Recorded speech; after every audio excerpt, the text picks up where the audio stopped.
നമ്മുടെ ഏവരുടെയും പ്രിയങ്കരനായ നമ്മുടെ ഭാരതത്തിൻ്റെ പ്രധാനമന്ത്രിയായ ശ്രീ നരേന്ദ്രമോദിജി ദുരന്തബാധിത പ്രദേശമായ ചൂരൽമല മുണ്ടക്കൈ സന്ദർശിച്ച ശേഷം തിരിച്ചു വരുന്ന ഒരു കാഴ്ചയാണ് നമ്മൾ കണ്ടുകൊണ്ടിരിക്കുന്നത്. അദ്ദേഹത്തിൻ്റെ പൈലറ്റ് വാഹന വ്യൂഹമാണ് ആദ്യമായി കടന്നു വരുന്നത്. ദുരന്തബാധിത പ്രദേശമായ ചൂരൽമല അദ്ദേഹം സന്ദർശിക്കുകയും പറഞ്ഞതിലും 3/4 മണിക്കൂർ 1 മണിക്കൂർ സമയം അദ്ദേഹം അവിടെ സ്പെൻഡ് ചെയ്യുകയും ചെയ്തു.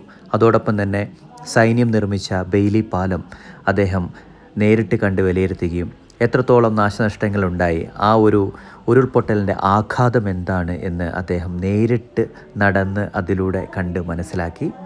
അതോടൊപ്പം തന്നെ തിരിച്ചു വരുന്ന വഴി ഇവിടുത്തെ പ്രൈവറ്റ് മെഡിക്കൽ കോളേജായ വിംസ് സന്ദർശിക്കുകയും അവിടെയുള്ള ആളുകളെ നേരിട്ട് കണ്ട് ആശ്വസിപ്പിക്കുകയും saint Joseph girls camp visit ചെയ്യുകയും അവിടെയുമുള്ള ആളുകളെയൊക്കെ കണ്ട് തിരിച്ച് കളക്ട്രേറ്റിലേക്ക് പോകുന്ന ഒരു കാഴ്ചയാണ്.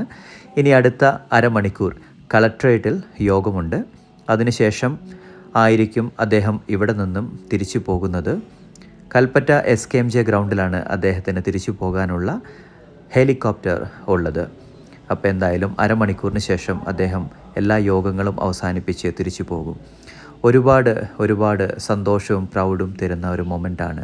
ഭാരതത്തിൻ്റെ പ്രധാനമന്ത്രി നേരിട്ട് വന്ന് ഈ ദുരന്ത മേഖല പ്രദേശം സന്ദർശിച്ച് അവിടെ അഫക്റ്റഡ് ആയിട്ടുള്ള ആളുകളെ നേരിട്ട് കണ്ട് എല്ലാം വിലയിരുത്തി തിരിച്ചു പോകുന്നൊരു കാഴ്ച. എന്തായാലും ഇനി വരും ദിവസങ്ങളിൽ കേന്ദ്രത്തിൻ്റെയും ഒക്കെ ബാക്കപ്പോടുകൂടി ഒരു പുനരധിവാസം വളരെ വേഗം സാധ്യമാകും എന്ന് നമുക്ക് ആഗ്രഹിക്കാം, പ്രത്യാശിക്കാം. ജയ് ഹിന്ദ്.